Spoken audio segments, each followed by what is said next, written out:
5 हुआ थी अम्मा। खुशी रहो, शादी के सालगिरह के बहुत बहुत बधाई। अम्मा मैं सोचा थी कि आज तुम्हारे लड़का के साथ कहूँ घूम आऊँ। अरे दुल्हन एनिवर्सरी साल में एक बार आवा थी तो परिवार के साथ मनावा चाहिए। नीक नीक खाना बनाओ, बढ़िया सब जने मिल के खावा जाए। कल लीवा को बुलाए ले थी, वो के लड़का बच्चा आ जाएंगे, कितना नीक लगी। साल में एक बार तो आवत है और घूमे का है, चाहे जबे घूमिए। हाँ ठीक है अम्मा।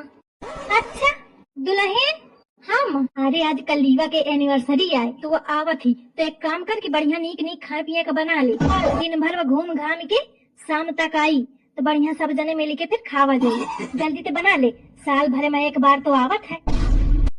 ऐसे मौका उरो काम है, जात के मैं अपन काम करें। अपनी एनिवर्सरी में है तो खाना बनावे, दूसरे के एनिवर्सरी है तो खाना बनावे। मौका बना है एकदम खाना बनाने वाली। मैंने बना पाई अपन बना लिया, साल में एक बार आवत ही ना, साल में एक बार तुम खाना बना लिया। बनाए पाए एकदम बेवकूफ।